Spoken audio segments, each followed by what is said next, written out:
بسم اللہ الرحمن الرحیم۔ امام جعفر صادق کا حکم۔ عنوان بصری 94 سال کا کہتا ہے کہ میں علم حاصل کرنے کے لیے مالک بن انس کے پاس آتا جاتا تھا۔ جب جعفر صادق علیہ السلام ہمارے شہر آئے تو میں آپ کی خدمت میں حاضر ہوا کرتا تھا، کیونکہ میں دوست رکھتا تھا کہ میں آپ سے بھی کسب فیض کروں۔ ایک دن آپ نے مجھ سے فرمایا کہ میں ایک ایسا شخص ہوں کہ جو مورد نظر اور توجہ قرار پا چکا ہوں، یعنی میرے پاس لوگوں کی زیادہ آمد و رفت ہوتی ہے، لیکن اس کے باوجود میں دن اور رات میں خاص ورد اور ذکر بجا لاتا ہوں۔ تم میرے اس کام میں مزاحم اور رکاوٹ بنتے ہو۔ تم علوم کے حاصل کرنے کے لیے پہلے کی طرح مالک بن انس کے پاس جایا کرو۔ میں آپ کی اس طرح کی گفتگو سے غمگین اور افسردہ خاطر ہوا اور آپ کے ہاں سے چلا گیا، اور اپنے دل میں کہا کہ اگر امام مجھ میں کوئی خیر دیکھتے تو مجھے اپنے پاس آنے سے محروم نہ کرتے۔ میں رسول خدا صلی اللہ علیہ وآلہ وسلم کی مسجد میں آیا اور آپ پر سلام کیا۔ دوسرے دن بھی رسول اللہ صلی اللہ علیہ وآلہ وسلم کے روضے میں گیا اور 2 رکعت نماز پڑھی اور دعا کے لیے ہاتھ اٹھائے۔ اے میرے اللہ، میرے لیے جعفر صادق علیہ السلام کا دل نرم کر دے اور اس کے علم سے مجھے وہ عطا کر کہ جس کے ذریعے میں صراط مستقیم کی ہدایت پاؤں۔ اس کے بعد غمگین اور اندوہناک حالت میں گھر لوٹ آیا اور مالک بن انس کے ہاں نہ گیا، کیونکہ میرے دل میں جعفر صادق علیہ السلام کی محبت اور عشق پیدا ہو چکا تھا۔ بہت مدت تک سوائے نماز کے میں اپنے گھر سے باہر نہیں نکلتا تھا، یہاں تک میرا صبر ختم ہو چکا اور ایک دن جعفر صادق کے دروازے پر گیا اور اندر جانے کی اجازت طلب کی۔ آپ کا خادم باہر آیا اور کہا کہ تجھے کیا کام ہے؟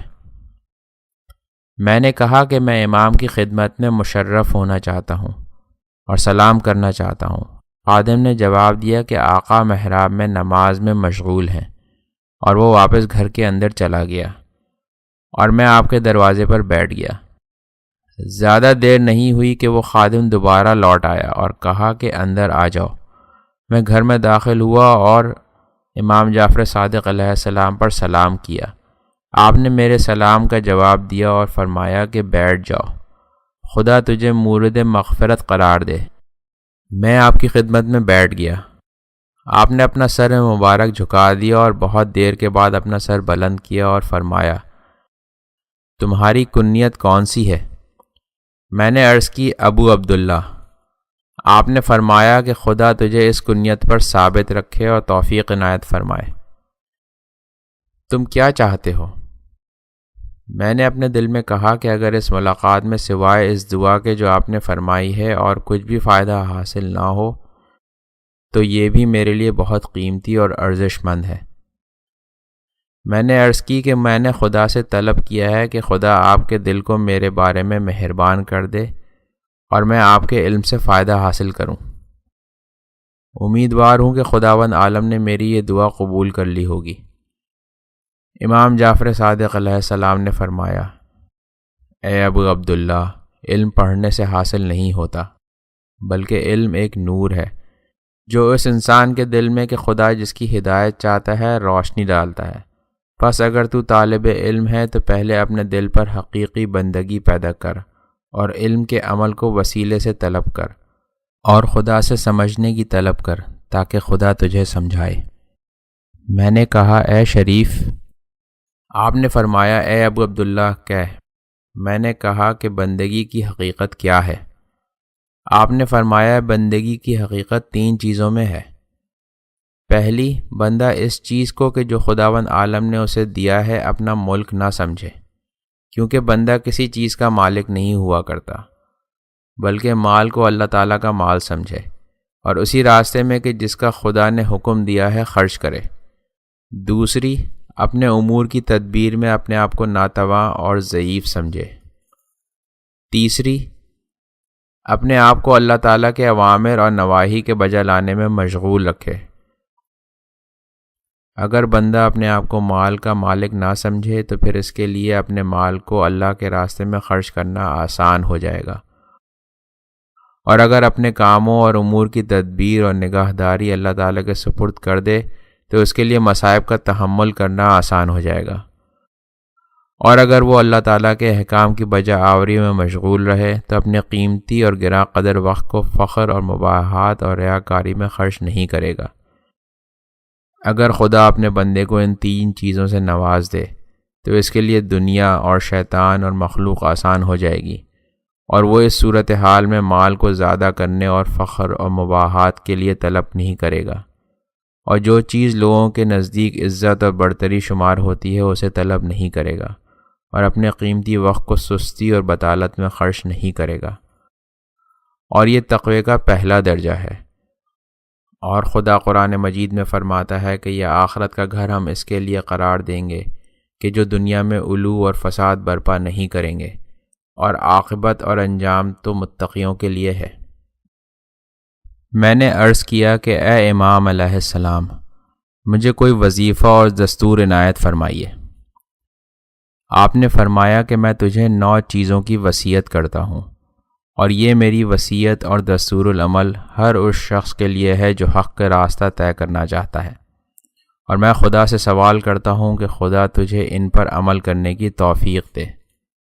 3 چیزیں اور دستور العمل نفس کی ریاضت کے لیے ہیں، اور 3 دستور العمل حلم اور بردباری کے لیے ہیں، اور 3 دستور العمل علم کے بارے میں ہیں۔ تم انہیں حفظ کر لو اور خبردار کہ ان کے بارے میں سستی کرو۔ عنوان بصری کہتا ہے کہ میری تمام توجہ آپ کی فرمائشات کی طرف تھی۔ آپ نے فرمایا کہ وہ 3 دستور العمل جو نفس کی ریاضت کے لیے ہیں وہ یہ ہیں: 1، خبردار ہو کہ جس چیز کی طلب اور اشتہا نہ ہو اسے مت کھاؤ۔ 2، اور جب تک بھوک نہ لگے مت کھاؤ۔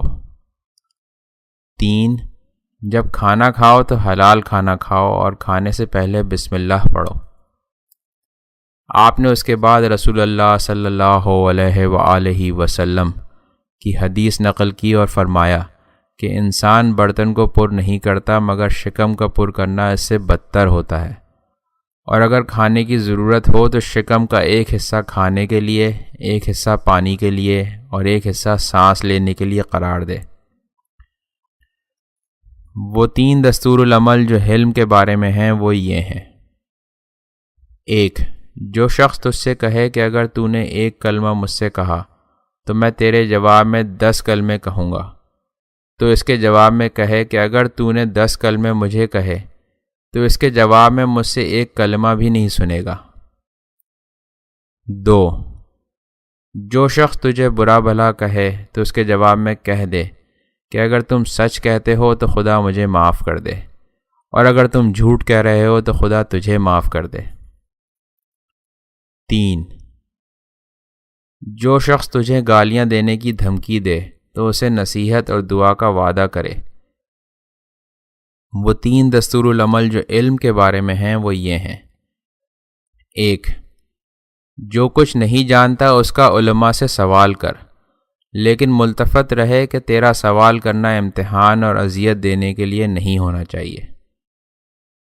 2، اپنی رائے پر عمل کرنے سے پرہیز کر اور جتنا کر سکتا ہے احتیاط کو ہاتھ سے نہ جانے دے۔ 3، اپنی رائے سے بغیر کسی مدرک شرعی کے فتویٰ دینے سے پرہیز کر، اور اس سے اس طرح بچ کے جیسے پھاڑ دینے والے شیر سے بچتا ہے۔ اپنی گردن کو لوگوں کے لیے پل قرار نہ دے۔